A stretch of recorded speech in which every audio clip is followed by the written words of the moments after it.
Good evening, everyone, and welcome to this series of Your Market Navigator. Very happy to have Manish Dangi with us, who is Chief Investment Officer for our fixed income asset book, and is currently managing 1,70,000 crores of fixed income assets for us at Aditya Birla Sun Life AMC. Manish has been associated with us for really long, and I'm sure all of you are well aware of his long-term track record and his macro predictions time and again. So I'm not going to give a formal introduction, but आज मैं कुछ 3-4 चीज ऐसी बात बताना चाहता हूं जो शायद काफी लोग हमारे जो पार्टनर्स और इन्वेस्टर्स आज जो ये सेशन अटेंड कर रहे हैं उनको शायद मालूम होगा, बिकॉज मनीष का अपने अलग अलग कॉन्फ्रेंस कॉल्स और वीडियो कॉन्फ्रेंसिस में ये बात बता चुके हैं. मगर फिर भी in 2020 we all know it was an extraordinary year. और 3-4 चीजें मनीष ने जो बताई थी, for example in middle of, I remember in second week और थर्ड वीक ऑफ फरवरी हम लोगों को इंटरनली उन्होंने एक प्रिपेयर करना शुरू किया था कि जो कोविड की सिचुएशन है, पर रिमेंबर कि तब तक कोविड इतना स्कैरी नहीं था जितना बाद में हमको पता चला. तो second third week of March तक ही had started sort of talking about lockdown and mass scale work from home situation and things like that. And actually ये सिचुएशन प्ले आउट तो करीब सेकंड हाफ ऑफ मार्च में, मगर ये preparation से हम लोग को बिजनेस ऑपरेशंस में और as well as investment management में काफी फायदा हुआ. तो एक ऐसा प्रेडिक्शन था जो तभी जनरली लोग बात नहीं करते थे, वेदर आप न्यूज़पेपर देखिए, मैगजीन देखिए या टेलीविजन के ऊपर शोज के अंदर ये बात तभी इतनी प्रेवलेंट नहीं थी. So this is one thing that he kind of called out in mid-Feb, much ahead of the time it actually played out and started becoming a mainstream conversation in public media. Another thing is, I remember in first week of April, he kind of called out that in 2021 अपना equity market जो है, Indian equity markets all time high पे price होगा. Third instance जो मुझे याद आ रहा है कि 24 अप्रैल हम सबको मालूम है कि एक जो टेम्पल्टन का एपिसोड हुआ था, उसकी वजह से काफी अनसर्टेनिटी थी इकोनॉमी के अंदर, म्यूचुअल फंड्स के अंदर, इन्वेस्टर्स, पार्टनर्स, इवन एएमसीज के अंदर.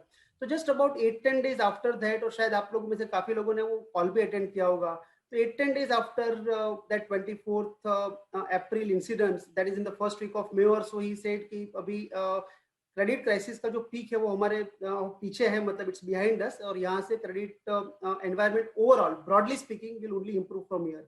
पर आज जब हम लोग बात कर रहे हैं दिसंबर 2020 में, तो हम लोग ने देखा है कि ये तीनों ट्रेंड्स बहुत अच्छी तरह से प्ले आउट हुए हैं. चौथा एक फैक्टर मुझे याद आ रहा है was when he was in conversation with Sonal Verma of Nomura on the same platform of Your Market Navigator. और तभी एक्चुअली हमारा Q1 जीडीपी ग्रोथ भी अभी प्रिंट हुआ नहीं था, और वो टाइम पे काफी एक डिबेट हो रही थी कि इंडिया का जीडीपी जो डिग्रोथ है या तो कॉन्ट्रैक्शन है वो कहाँ पे होगा.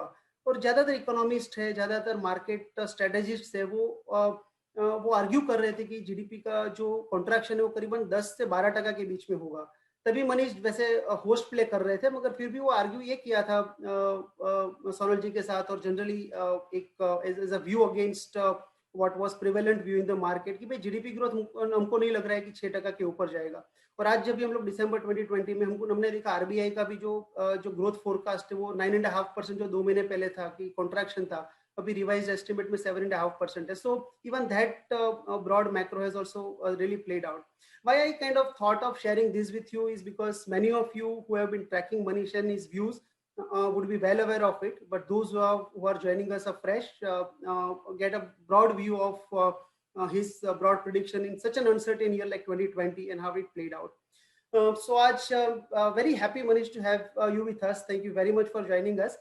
और आज का हमारा जो टॉपिक है कि इंडियाज ग्लोरियस ईयर अहेड, तो इसके चलते हमारा पहला क्वेश्चन ये है कि इंडिया के अंदर आज की तारीख में इतनी अनसर्टेनिटी है. ज्यादातर हम लोग जो व्यूज सुन रहे हैं एक्सपर्ट्स का या इकोनॉमिस्ट का, वो यही है कि भाई काफी डाउट्स है about economic recovery, corporate performance, काफी क्या बताऊं मैं कि एक किस्म का डिसबिलीफ है कि एक्चुअली इतना अच्छा हो सकता है क्या.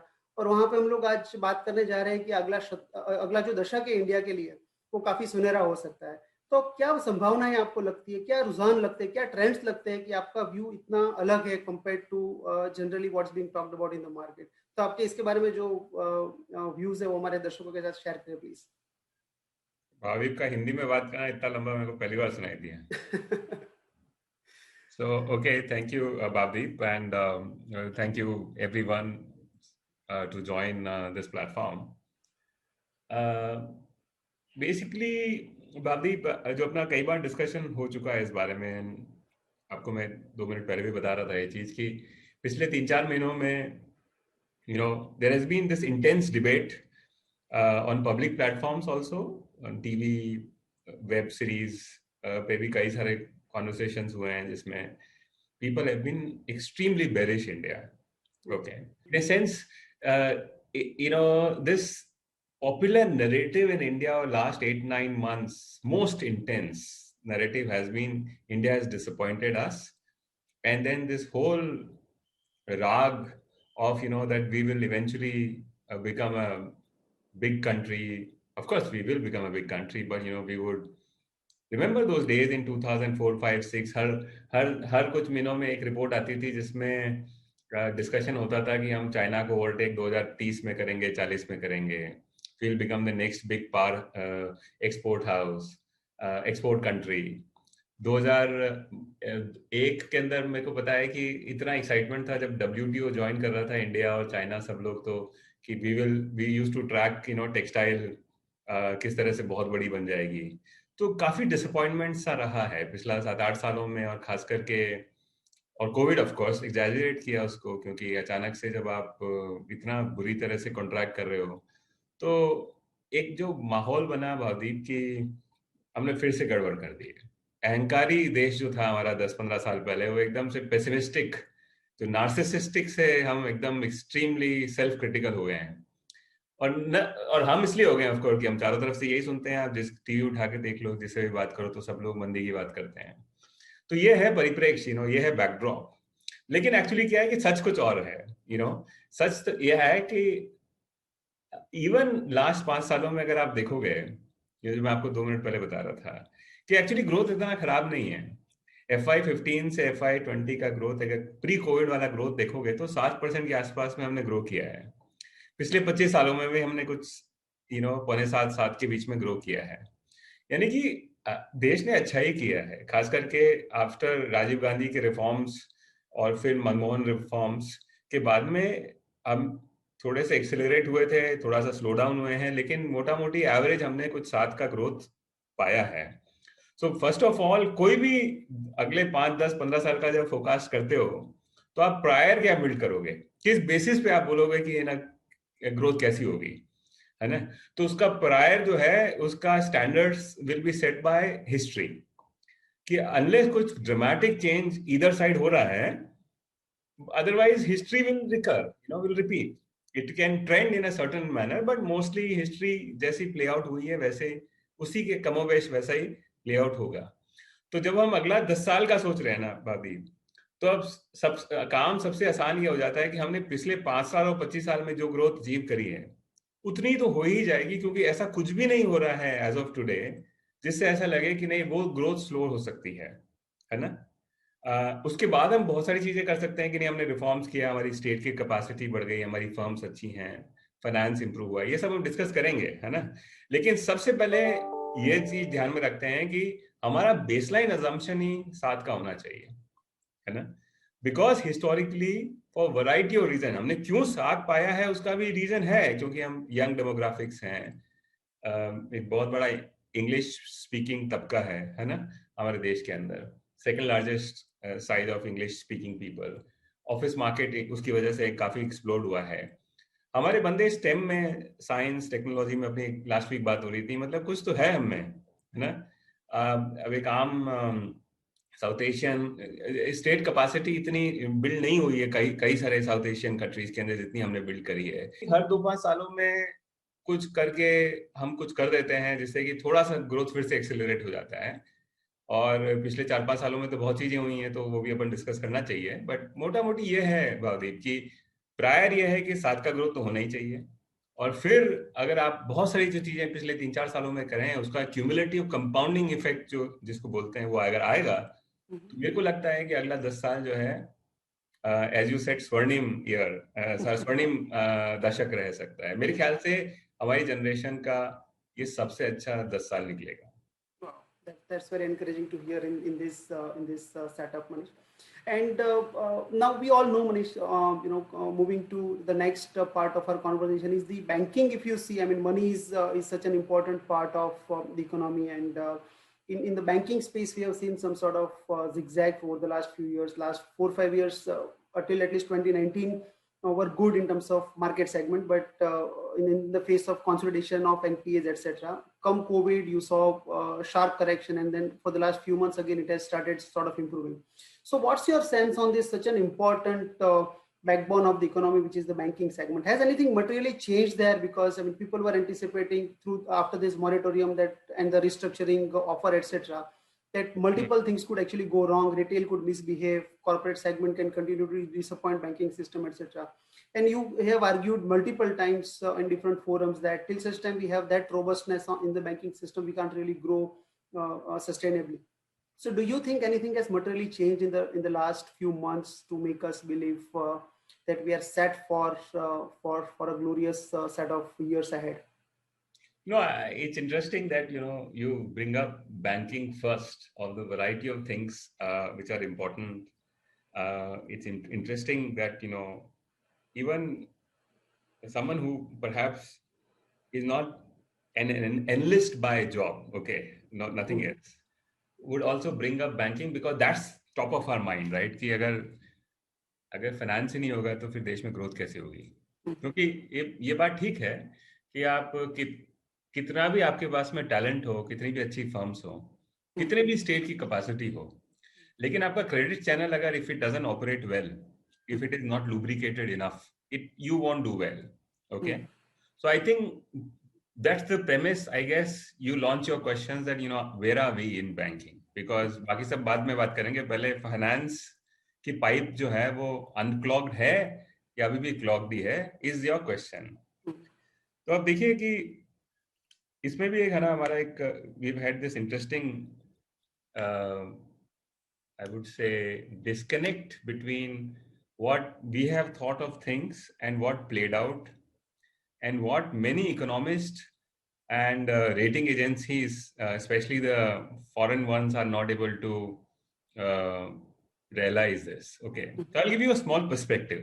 क्योंकि देखो 2018-19 के अंदर ना जब बैंकिंग क्राइसिस प्ले आउट हुआ था तो we had put out a deck on financial crisis in India, है ना.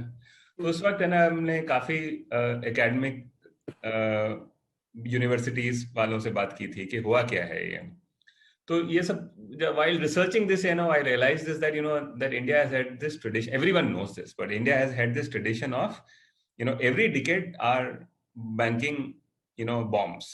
वो पिछले 50-60 साल का इतिहास है हमारा कि हम कुछ करते हैं, बैंक बेचारे लोग किसी को पकड़ के पैसा देते हैं और 10 साल बाद में that pops out.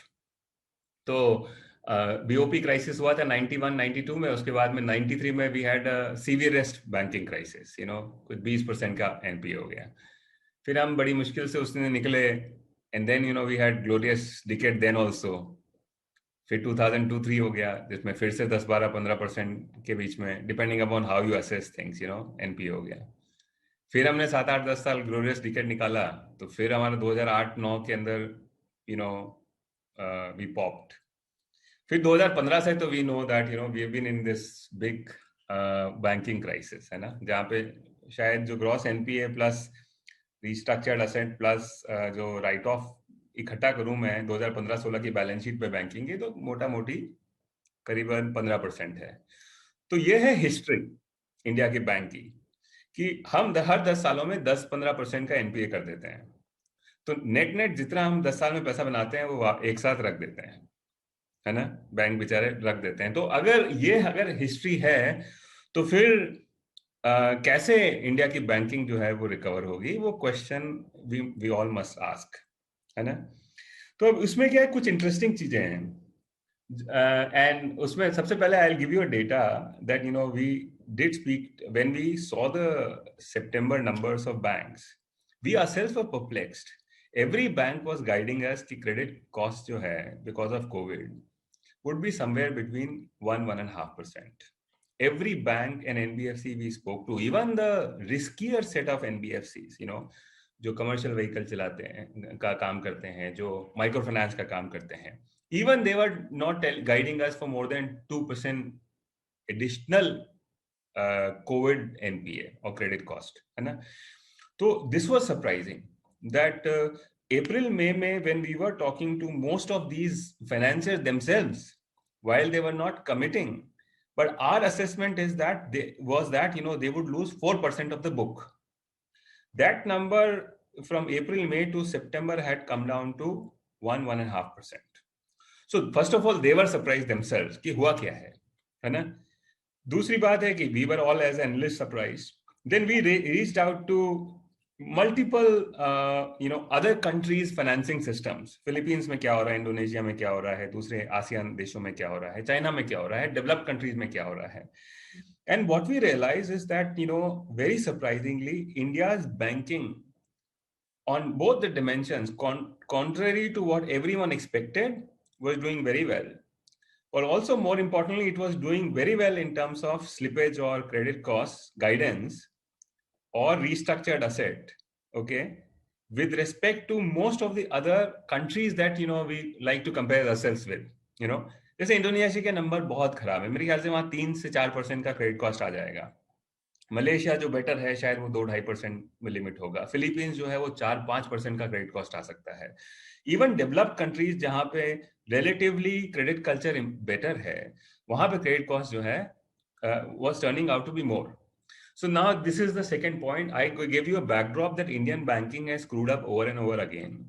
But something has happened, especially after 2014, it seems, or 13, that incrementally what banks have been underwriting, okay, they have figured out a way to lend to the person who would not go down the drain every 10 years. So when a COVID-like catastrophe happens, Bhardeep, which is once in 100 years, which would actually completely roger any financier who had not underwritten well, okay, even in the wake of such a big credit crisis that could have come in because of COVID, credit crisis is not materializing.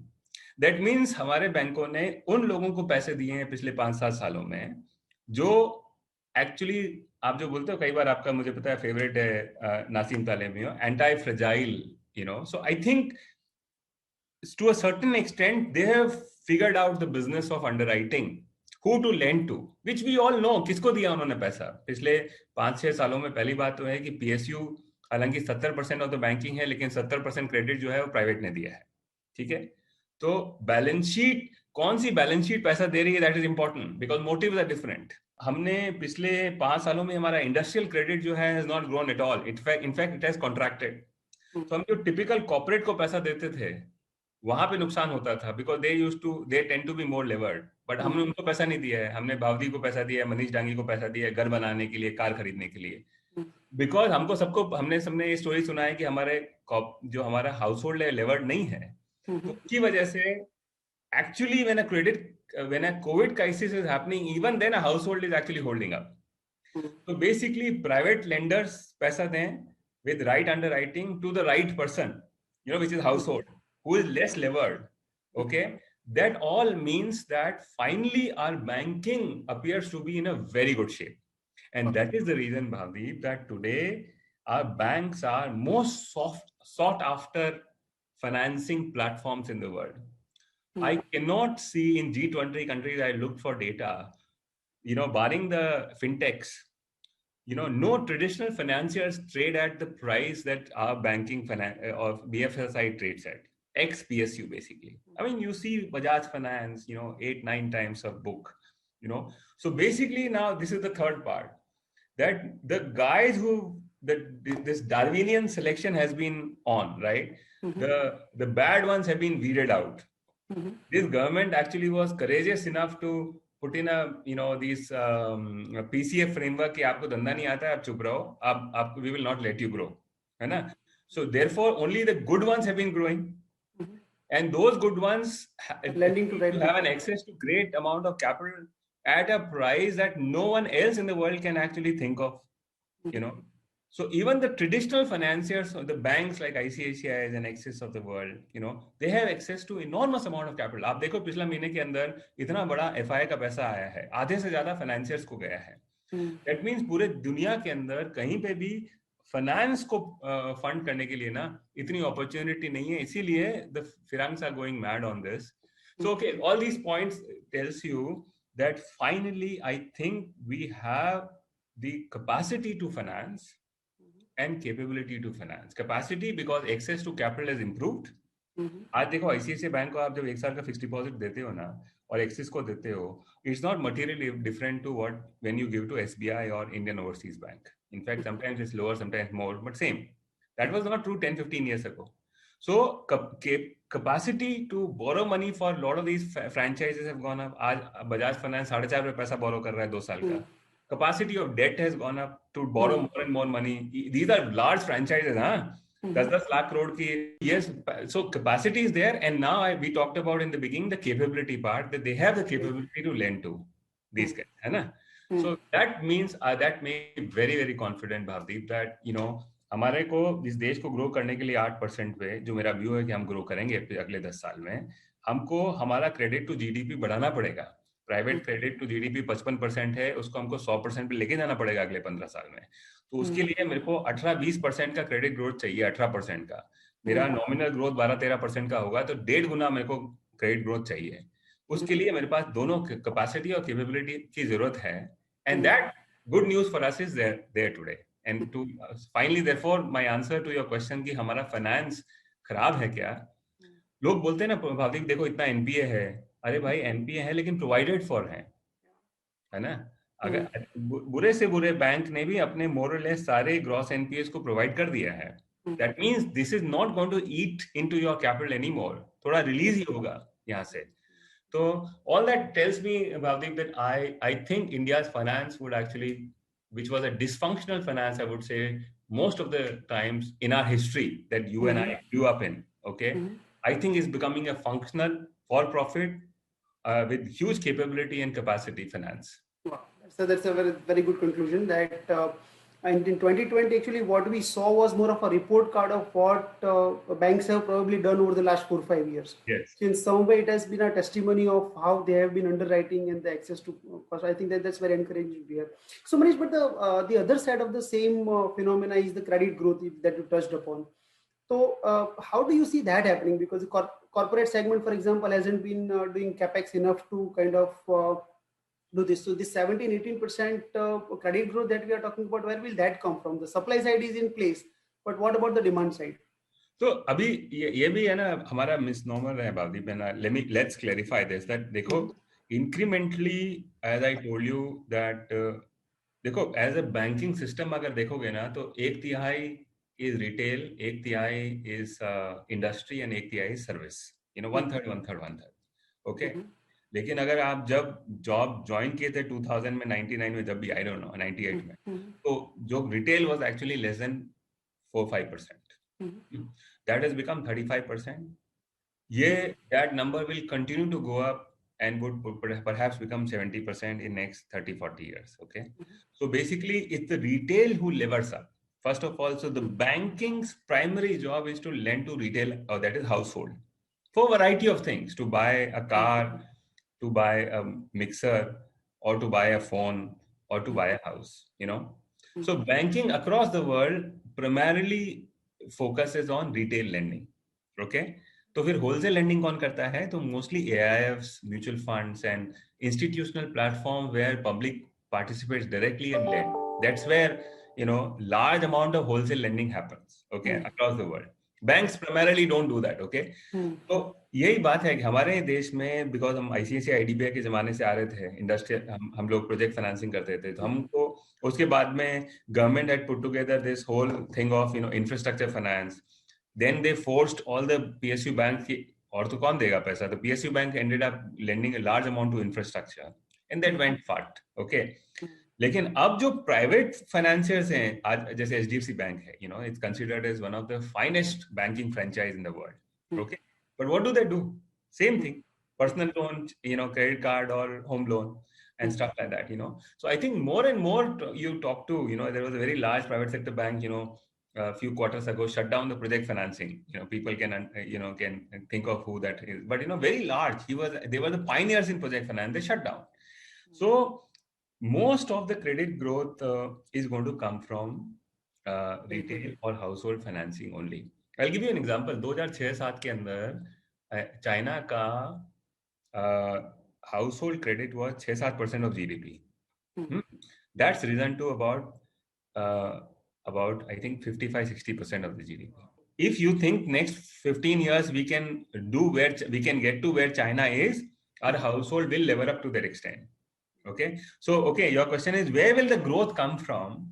Is that most of the growth, Bhavdeep, will happen in the household. Household will level up because he is very unlevered in our country, which is a good news for us. And good news is that I think our liability handling or that habit also is good, and which was kind of proven during this time when moratorium was offered, but people have not. So not only the quantity, the retail will grow, but even that there's a quality to it, so that will be good for you. So Manish, वो मुझे अभी and अपना next question ये वो is regarding the structural reforms.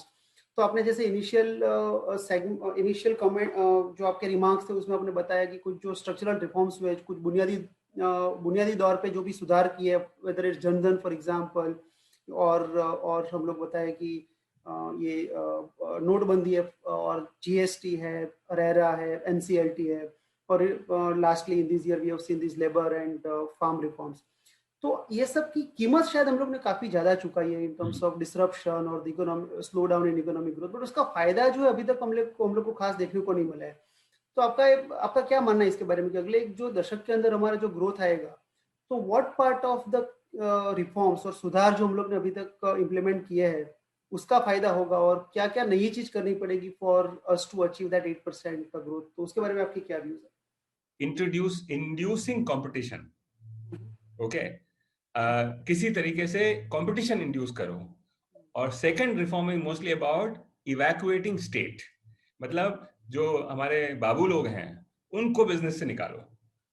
कि आप जो licence के लिए आपको सरकार के पास जाना पड़े साइन कराने के लिए, तो वो करप्शन होगा, गड़बड़ होगा, मिस एलोकेशन ऑफ कैपिटल होगा. तो ये दो पिलर पे मोस्ट रिफॉर्म्स होते हैं, है ना.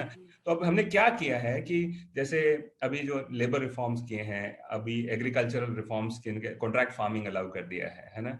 फार्मर किसी को भी जाके बेच सकता है, तो अगेन बायर का कंपटीशन बढ़ गया है ना. तो उसी तरह से मीनिंग पिछले 5-7 सालों में जो एक general movement has been towards formalisation. FDI जो है हमने फ्री अप कर दिया है. अक्सर we are one of the freest economy in the world in terms of accessing India's businesses, so which is why an FI of course तो आसानी से इंडिया में आता ही है. तो in this environment I think the stage is set that there is a fair amount of competition in our country, and so which is why I think that would induce a little bit of a productivity gains in times to come. Remember the first point कि 6.5-7% पे तो हम वैसे ही grow करेंगे. उसके बाद में can the reforms such as जो पहले राउंड में हुए थे कि रेरा इंट्रोड्यूस किया, जीएसटी से हमने सारी बिजनेसेस को लिंक किया सो दैट फॉर्मलाइज कर दें, so that financier can see through कि आपका कितना रेवेन्यू है, उस बेसिस के ऊपर मैं आपको लेंड कर सकूं. तो GST actually connects my firms, effectively. It improves my state's ability to tax, but connects my firm and digitally make it available to us कि बॉस इस फर्म की कैपेसिटी कितनी है बोरो करने की. For a financier it becomes easy. तो उसके अलावा भी मतलब अब जैसे आई मीन जो चीजें लोग बोलते नहीं है, जैसे इन्फ्लेशन टारगेटिंग हमने चालू किया है ना. तो इसका मतलब है कि मोटा मोटी हम दुनिया की कैपिटल को ये कन्वे कर रहे हैं कि देखो इस देश में कुछ रनअवे इन्फ्लेशन हम कभी इंड्यूस नहीं करेंगे, है ना. हमारी पॉलिसीज प्रूडेंट रहेंगी. That also attracts lot of people. हमारा एक इमर्जिंग मार्केट्स में बहुत कम ऐसे देश हैं भावदीप जिसके अंदर हाइपर इन्फ्लेशन कभी प्ले आउट नहीं हुआ है. मतलब 100%, 50%. वो ब्राजील में, चिले में, जहां देखो सब जगह अचानक से वो छूट जाता है बिकॉज स्टेट मिसबिहेव. हमारा state has always been very well behave. So my point is that this is one set of reforms which will induce more competition, more productivity gain. That's one dimension. Second is actually it's important to realize that there is a change in design thinking in our government first time. Okay, अपने अपने इतिहास में पहली बार हमारी government की design thinking demand driven होने की बजाय सप्लाई ड्रिवन बन रही है। ये पहली बार चेंज है। इज दिस फॉर गुड और bad? We will see. I think it's for good कि बेसिकली हमारी गवर्नमेंट 12-13 इंडस्ट्रीज को आइडेंटिफाई करके उनको प्रमोट करे, उसके चैंपियंस को प्रमोट करे कि आप आओ, आप फैक्ट्री सेटअप करो to make Apple iPhone here, और मेक दिस डेस्कटॉप और लैपटॉप हियर, और make Apples for me here instead of importing from Bangladesh. और उसके लिए अगर आप यहाँ पे प्रोड्यूस करोगे तो इंक्रीमेंटली अगर आप प्रोड्यूस करते हो तो उसके ऊपर मैं रेवेन्यू के ऊपर आपको इंसेंटिव दूंगा, है ना, जिसको हम पीएलआई स्कीम बोलते हैं। तो दैट इन माय व्यू पहली बार ऐसा हो रहा है। ठीक है ना, जो लोग एक छोटा सा डिविएशन है कि जो लोग समझते हैं बावजूद इस चीज को कि देश में, किसी भी देश में ग्रोथ कैसे आती है, तो वो people understand that growing at 4-5% is fine, or but you have to do lot of things to grow at 8-9-10%. You know that East Asia, Japan, Korea, what do you call, China could do, and now Vietnam is doing. So state intervention to the extent that it promotes infant industries, okay, that becomes a very big facilitator. Okay, इसमें आप government actually backstop कर रहा है firms को, enable कर रहा है firms को, है ना। तो मेरे ख्याल से ये जो 12-13 इंडस्ट्री आइडेंटिफाई की है, खास करके फूड प्रोसेसिंग, इलेक्ट्रॉनिक्स, डिफेंस, यहाँ पे मेरे को लगता है कि मैसिव ग्रोथ इंडिया के अंदर अगले 10 साल आएगी। So that is the second part apart from the reforms that we discussed. State is actually first time, unlike what everyone thinks, you know, I'll give you a small example here, that everyone thinks that India is a welfareist state. We have become more like Brazil, you know. आप देख कई सारे commentator को सुनोगे कि why, you know, some of the Latin American countries collapsed because they became welfareist before they become developed, okay. But हमारे देश में for some odd reasons welfareism, despite whatever is discussed in public discourse by politicians, it is not a welfareist state. But the overall subsidies, which were, you know, in mid 2010s, you know, was 4%, has actually come down to less than 1% right now. Okay. And once I account for the very large price that we are paying for our fuel bill, you know, because of the excise duty, the net subsidy is actually zero. Okay. So India at $2,000 per capita, okay, after 75 years of being born, actually is not providing subsidy to its poor at all. Which essentially means that today's state is standing up to this, that okay, until we become developed, we will not subsidize. देखिए आप, है ना, petrol का भाव रोज बढ़ रहा है, diesel का भाव बढ़ रहा है, गैस के सिलेंडर हमको फ्री में मिलते थे वो नहीं मिलने लगे हैं, लेकिन कोई कंप्लेन नहीं कर रहा है, एक माहौल अलग हो गया है. So in a sense, it's the new India that, you know, of course, you know, I mean, I don't want political color to this, but it seems, you know, the new India is not about, you know, कि मुझे और दो कुछ. It's about give me opportunity and I'll grow, you know. So which is why government has been able to withdraw. So again, that actually improves the state capacity. कि अगर आप subsidy नहीं दोगे तो वो सेम पैसा आप कहाँ खर्च करोगे? तो PLI में खर्च कर रहे हो, और PLI में खर्च करने से eventually that will fetch you many more jobs and eventually country will be better off. So reforms, state capacity को improve करना, state को do not make it too welfareist, okay? And net taxes को काट देना. आज आप नई अगर फैक्ट्री सेटअप कर रहे हो इस देश में तो 15% का टैक्स लगता है आपको, which is one of the best in the world. Okay, so देखिए आप अगर when your father was trying to set up something, he used to pay the marginal tax used to be 60%, 65%. 1991 के बाद में हमने उसको हाईएस्ट टैक्स हमने 40% किया, फिर उसको घटा करके चिदम्बरम ने 30 किया, ठीक है, अब हमने उसको घटा के 25 कर दिया है, ठीक है. तो our taxes are also low. That again tells you that our state is enabling more capacity to grow for the firms. तो ये सब चीजें हैं. इन सबका आपने जैसे बोला शुरू में कि इसकी कॉस्ट हमने बेयर कर ली है. जीएसटी इतना डिस्ट्रप्टिव था, डीमॉन इतना डिस्ट्रप्टिव था, आईएलएफएस इतना डिस्ट्रप्टिव था, तो उसकी कॉस्ट हम बेयर कर चुके हैं. लेकिन so many reforms that have been undertaken and the fact that the capacity of the state has improved quite sharply, मेरा ख्याल है कि अगला 10 साल के अंदर this will add substantial growth, you know, मोटा मोटी I think 8% plus growth in next 10 years. Fair enough. Very interesting. So it's fairly different growth model that you are kind of outlining for us that we have adopted, and hopefully that will pay off going forward. Now, just Manish, another point you kind of very briefly touched upon is the oil part of it. Yeah. Now, British Petroleum, for example, in its, I think, September or October report, it has called out 2019 as the peak oil year. And they have said that 2019, I mean, we have seen it's a high watermark year for oil consumption in the world. And what we have been discussing for the last like 2 decades has finally arrived. And not many people have spoken through 2020 so far. So, and we have been very big beneficiary because of the oil price cut over the last few years. So what's your view on that, and what does it mean for India?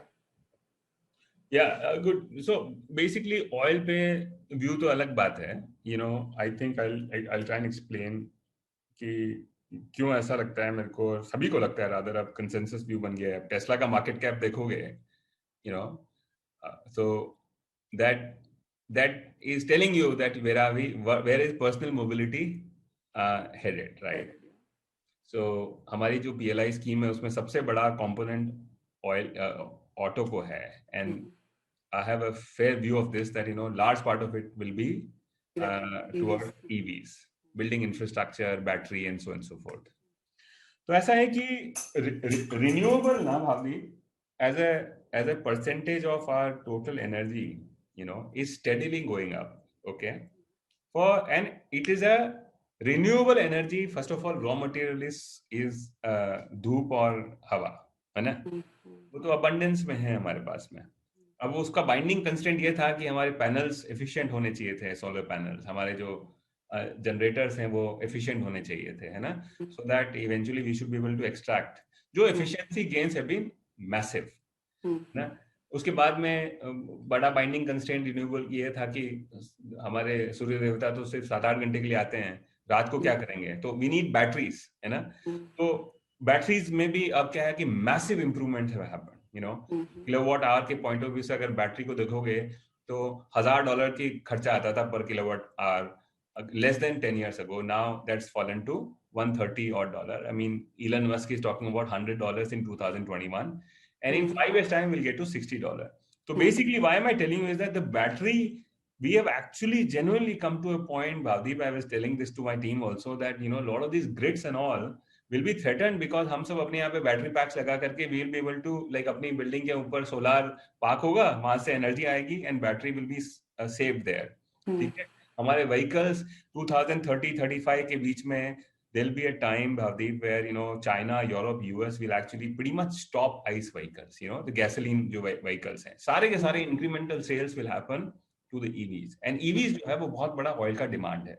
So I am trying to build a narrative first for you and for our investors that oil is low oil price is here to stay.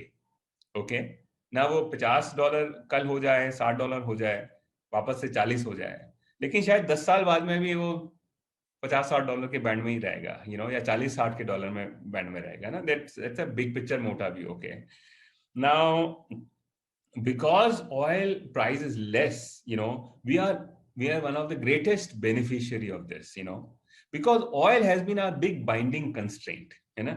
जैसे आप कोई देश को हमारे देश को चलाने के लिए तो ऑयल चाहिए. हमारे पास अपना खुद का ऑयल है नहीं, हम 90-95% जो है हम बाहर से इंपोर्ट करते हैं.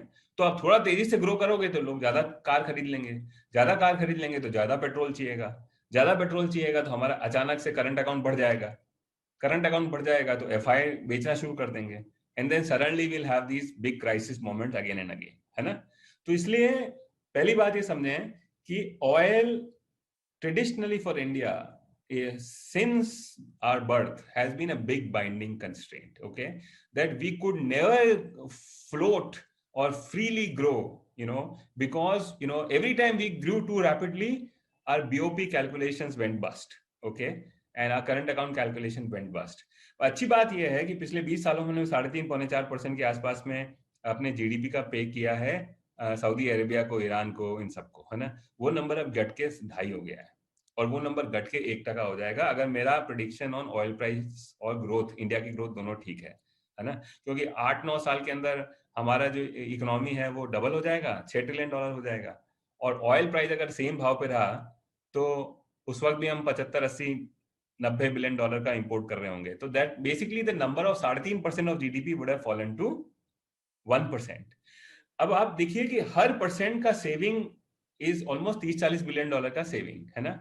वो $30-35 बिलियन जो है वो effectively what is oil? We are actually paying a rent, right? ऐसे मतलब जैसे कि सऊदी अरेबिया को हमको हर साल पे करना है, जैसे राजा लोगों को हम देते थे जमींदार को कि नहीं आपका लैंड है तो आपके लिए पैसा देना है. Similarly, as a percentage of 3.5% of our GDP, we were paying to the Saudi Arabias of the world. That number has dropped to 2.5. So effectively, tax for the country is falling, है ना? Same money that you are saving right now, if you are able to redeploy in more productive uses, and one such thing very innovatively is PLI.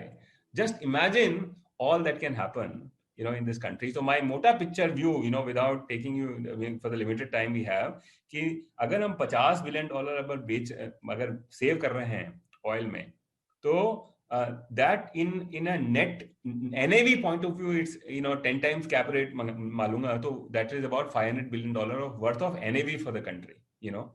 उसको मैं perpetuity तक अगर देखता हूं तो, है ना. तो मेरे ख्याल से oil is a big saving for India, and its application is very well devised and wisely done. Again, big reform कि हम रोज पेट्रोल का भाव बढ़ा देते हैं. आज हम पेट्रोल $120 के क्रूड के हिसाब से दे रहे हैं, पेट्रोल का भाव, है ना, जबकि है क्रूड 50 पे.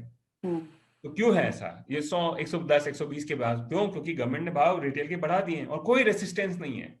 Okay, this is such an amazing move and a reform by the country that instead of paying to the Saudi Arabia, I am actually paying to build apparel factory in Rajasthan. Okay, by giving PLI to my apparel factory, or I am giving to Micromax, $500 million to set up a large factory so that it can build its electronic product instead of paying to Iran. Calculation here is simple, or we are paying to the Pegatron to set up a factory in India to buy our iPhones, है ना, या car, या फिर food processing, and so forth. So it can unleash a massive. So see, आप grow कर सकते हो, आपके factors हैं, आपके पास में labor है बहुत सारे, इतने सारे IITians है, IIScians है, young population है, पैसा किधर है, तो पैसा भी होना चाहिए. अगर आप हर साल बाहर वाले को पैसा रेंट के फॉर्म में देंगे, तो that will always limit your growth. So my sense is that oil too will enable some part of growth. So we'll eventually, I think, discuss towards the end कि कैसे मैं 8-8.5% की growth पे पहुंच रहा हूँ. But I think oil too is 20-30 basis point, if not more, in terms of incremental growth that we'll get for next 10 years. Perfect. Yeah, it's very interesting to hear that. I mean, if the prices are going to stay low for sure, low for longer, and number two is whatever saving we are having is kind of used for more productive for purposes, which will be like employment and growth oriented. So we Manish, सब लोगों का, I'm sure all viewers, whether are partners or investors or team members, हम सबका ये interest रहेगा कि आपको ये पूछे हम लोग कि मार्केट ड्रिवन हमारे लिए क्या है, मतलब I mean as investors what does it mean for us in terms of the blueprint that you are kind of sort of drawing for us in terms of संभावना and all that. So एक question हमारा ये है कि आज की तारीख में ज्यादातर एक्सपर्ट्स ये कह रहे हैं कि for example markets are kind of seeing such a runaway growth on one hand, interest rates are so low. Where do you really invest right now? And first of all, why it's happening? The equity market and economy disconnect. So there is one divergence, one key question every time it kind of shows up in any of our conversation. And another thing is interest rates being low at 5% or so thereabouts. Where do people really kind of invest for their medium term to long and long term corpus? So what would be your advice to this set of people? No, I mean, पहली बात ये है कि I mean, जो अपने governor साहब ने बोला था irrational exuberance है, और जो एक कॉमन ओपिनियन टीवी पे आज नहीं, अप्रैल, मई, जून, जुलाई, अगस्त, सितंबर, अक्टूबर, हर महीना लोग सेम एक्सपर्ट आके बोलते हैं कि इरेशनल है. First of all I think, and we discuss this in detail and March, early April, that markets were getting it wrong in terms of then at least कि Covid is Spanish flu. And we did not even discuss about, today in our conversation, we're not even discussing COVID because everyone realizes this, that it's not only not Spanish flu, it was relatively mild disease. Did not get this right that it would be so mild, number one. And then market also did not get this right that policymakers, both fiscal as well as monetary policy authorities, not just in US but across the world, would rise to the challenge. Yes. So net मोटा picture ये है chief की Covid की वजह से India को तो net benefit होगा. It will not, for variety of things that we've discussed, oil being one, हमारा स्टेट ने रिफॉर्म किया is another. Our firms have actually let go of inefficiencies. They've become much more productive. That's third. And plus this China plus one strategy of every firm that I talk to, and you talk to perhaps, is telling you that, geopolitical reset will favor India. So पहली बात ये है कि उस वक्त markets were getting it wrong. आज क्या market 5% they're getting it wrong. Perhaps, who knows? But I don't think markets are irrationally exuberant. This is hard money, and this money is getting deployed on an average, incrementally by an international investor who has a clue of what's happening around the world and is finding India. Of course, it is looking through India. I mean, no one is looking at India from last 6 month point of view, and no one is looking at rear view. Of course, we've screwed up in last 6-9 months, but everyone is excited for the reasons. They may not be opining as clearly because that's not their job, but the hard money is finding its place to this country for the right reasons. So, pehli baat, I don't think markets are exuberant. Okay, they are pricing well. Okay, I think while it is true that we will not have a recurrence of 2003-07 kind of bull market, but I think we will have a reasonably bullish market throughout the decade. Of course, that means the drawdowns will happen once in a while, but then broadly markets will head higher. Okay, for the lot of macro regions that we've discussed, it will head higher. Now, from an investor allocation standpoint, it is time to be overweight risk assets, inflation assets, real assets, instead of fixed income. That point, Bhavdeep, I've been making this since end March, but I am making even today is almost a broken this thing clock now, that you still even now have to be overweight equity because that's real asset. The part of a policy regime, let's all listen to what policymakers are saying. The policy regime today is very clearly telling you that they will induce negative or zero real rates for a long time until they are confident that there is no scarring because of COVID-19. Okay, so that is in ECB, Fed और RBI. अब देखिए India में 6-7% की inflation है पिछले 10-11 महीनों से, और हम 3% पे हमारा रोज का पैसा हम डिप्लॉय नहीं कर पाते. But that is part of a design to ensure that last few years, whatever durable dent that you had on these balance sheets and COVID actually exaggerated it, in some form ये मलहम लगा रहे हैं उन borrowers पे, है ना, जिन्होंने पैसा बोरो कर लिया था लेकिन अचानक से रेवेन्यू खत्म हो गया और एक रिस्क ऑफ डिफॉल्ट और बैंक्रप्सी इज रिजन. उस वक्त policy design across the world, Bhavdeep, is to ensure that we have low real rates. Just the opposite of what Rajan came and told you 5 years ago कि मेरे को fixed income को भी high real rate देना है. तो सिंपल था. फिर इसीलिए अपना डिस्कशन कई बार हुआ था कि नहीं, अब क्या मतलब इक्विटी रहने का जब आप फिक्स्ड इनकम में 2-3% एक्स्ट्रा रिटर्न दोगे, 2-3% रियल रिटर्न, तो कोई पॉइंट ही नहीं है. We have come the long way from there and now the policy design is low real rate. So जब पॉलिसी डिजाइन ही ऐसा है तो then you have no choice but to invest in real assets. Okay, equity number one. If you don't have your own house, I've had this negative view on housing for good 5-7 years, that, but my advice to everyone is to buy a house, borrow money at 6-7%, which banks are giving you right now. And I most very likely housing today is affordable, so you must buy. And then if it is money is left, of course you have to put money in fixed income. So we will talk about fixed income also, but majority of your money should be in real assets. When I say real assets, meaning that वो inflation protection होना चाहिए उसमें. जैसे because corporate earnings are inflation protected assets, earnings उसमें bake in होती है, तो उसकी वजह से you should buy corporate equity. Okay. Similarly, you can buy real estate also. So broadly speaking, my advice to investors even today, Bhavdeep, is to be constructive on equity and continue to pour money. They've been pouring money for last few years. Continue to pour money in equity. As a country, as a household, we are underweight equity, right? So our broad advice, even today, even as me as a fixed income investor, for you at least, I'm very clear that incrementally you have to dial more equity even today. I have to admit that markets have run up a lot, and so therefore a typical characteristic of equity market is always that in 10 years there'll be at least 5 or 6 episodes where 25% drawdown will happen. So that will happen. So be careful about that. It's not a free ride.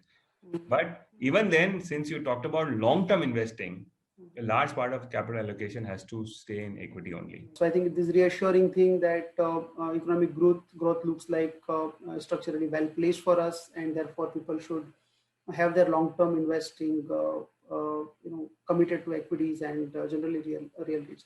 Now, the one key element, Manish, which we keep hearing is that there are two main factors. One is the liquidity because of this FEDs and RBI, all monetary authorities which have been kind of pumping in huge amount of liquidity.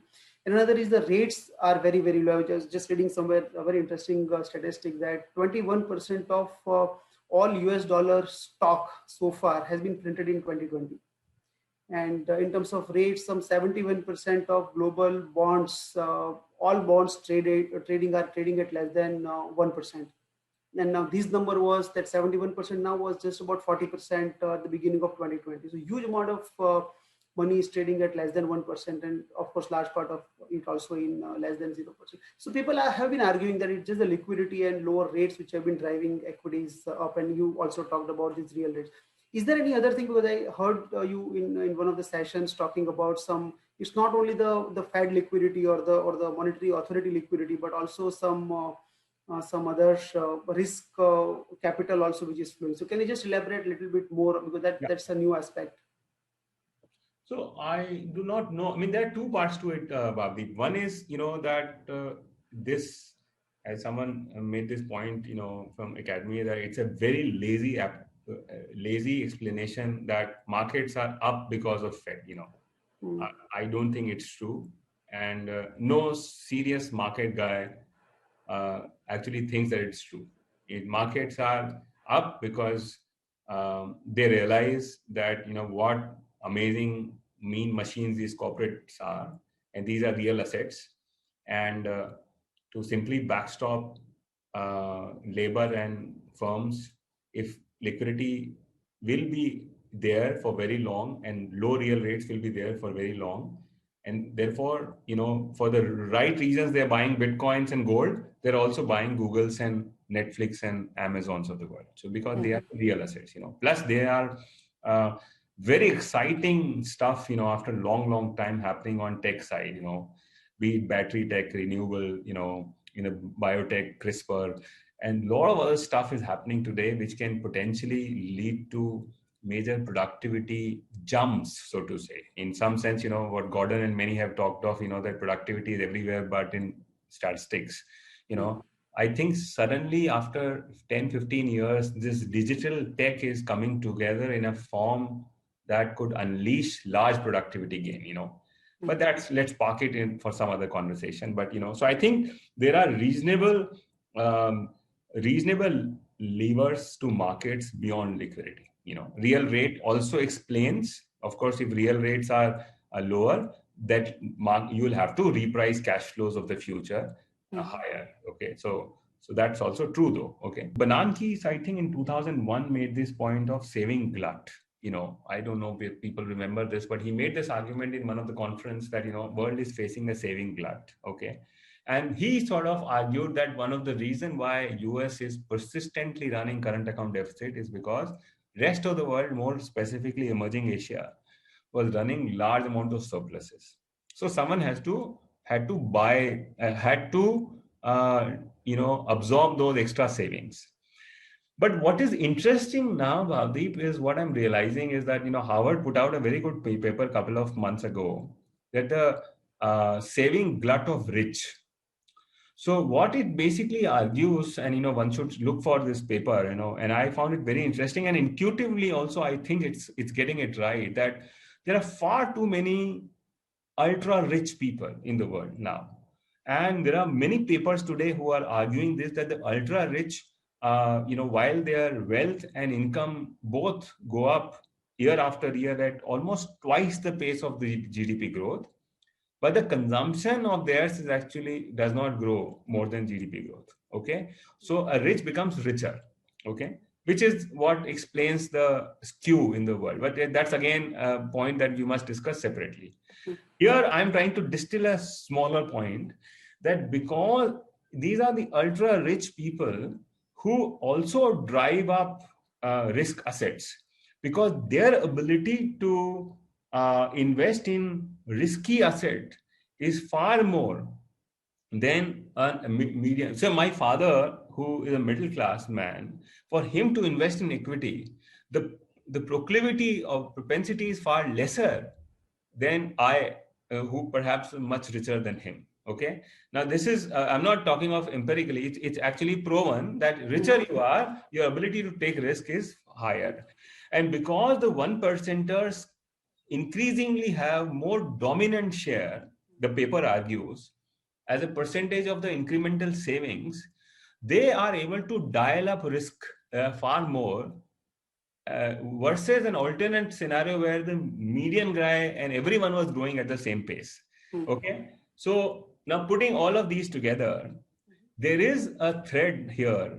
And I don't know whether we have enough time and I'm able to communicate this, but it seems to me that one of the reasons we see such a big boom in, let's say, startup ecosystem, even in India, every second day a kid calls me saying that, we are doing this, and there is a $2 million money raise or $1 million money raise, and they are able to tie up because this ecosystem exists now, where so many people have made big money through ESOPs, or the CEOs have made millions of dollars, and now they want to deploy. So their ability to deploy in even a startup where the propensity of succeeding is success is very low, even those guys are getting money.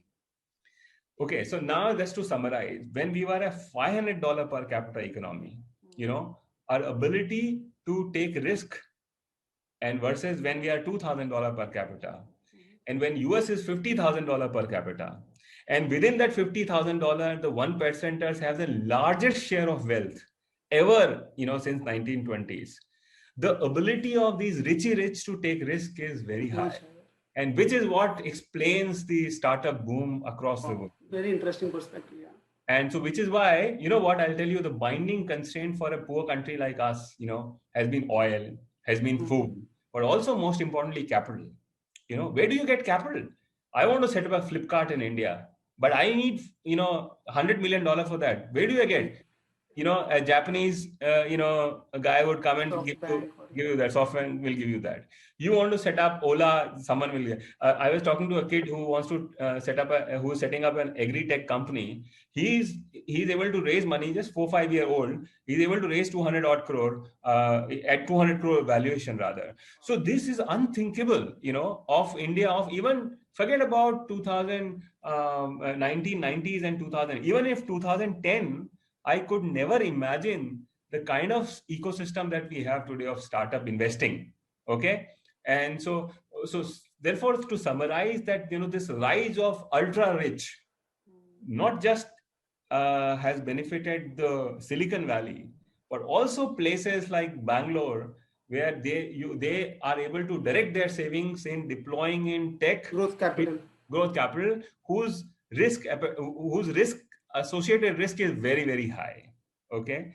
And that explains that big binding constraint for an economic like ours, which was capital, does not exist anymore. So while, Indian states and all are actually busy saving money, then I will not invest. India's, investing in tech and what do you call it, research is super low, 60-70 basis point of our GDP. You know, against difference of 33%. But then you have, if the Bezos of the world and the Elon Musk of the world, if they are happy setting up a factory, you know, then they would do it. If let's say I don't want to give money to Bajaj Capital, let's say at 9 times, because, you know, I'm an Indian, I'm very conservative. But that's fine, right? Because there is a Firang who's coming and giving them money to become the next Ant Financial, and so forth for other financiers. So in a sense, even the capital, which used to be such a big binding constraint, I hate to use this word that, you know, the flat world, but, you know, it is truly a flat world to the extent for the capital, for the ultra rich. Very interesting, very, very fresh perspective. This is that the liquidity that we typically talk about, which is like monetary authority kind of easing. Yeah, it is not Fed money. It's not that liquid. It's a risk capital. $17 trillion of negative bond yield. It cannot make a difference to even government bond yield of India. It's the pool of risk capital.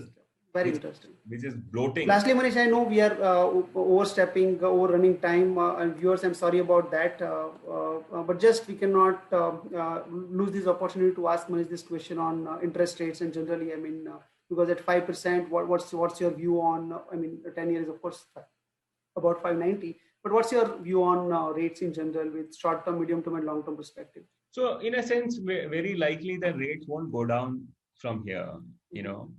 And the curves are so steep, Bhavdeep, that they are already baking in large rate hikes. Okay. So, I mean, so therefore, even if you have a rate hike view after 1 year, okay, investing in a 1-year bond today would still not make sense. You know, you still should buy 2-year bond, because the 2-year bond is baking in 100 basis point wider curve 1 year out.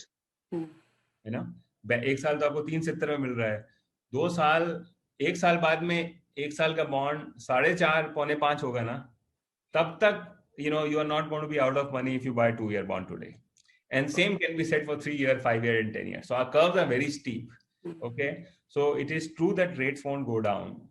Okay. But because the curves are so steep, it will be wrong for investors to actually run negative ALM, meaning 3 साल का पैसा है और 1 साल में मैं पैसा invest कर दिया. That will be a wrong strategy.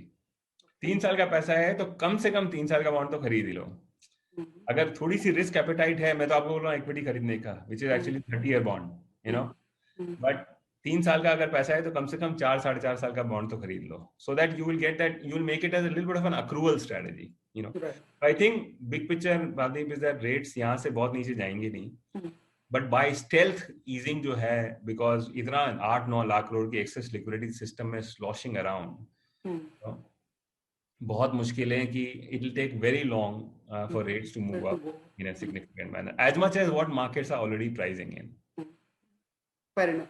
So thank you very much, Manish. Very insightful it has been for me, I'm sure, for viewers. I mean, I have an opportunity to interact with you more often, and still each time I talk, I have some new openings about market, about economy, about general in life. So thank you very much for your time and for your insights. Thank you very much, viewers, for being with us this evening. Do take care of yourselves, and see you in your Market Navigator series a week after next. I think it's a 3rd week of December. Until that time, do take care of yourself and have a good evening. Thank you, Manish.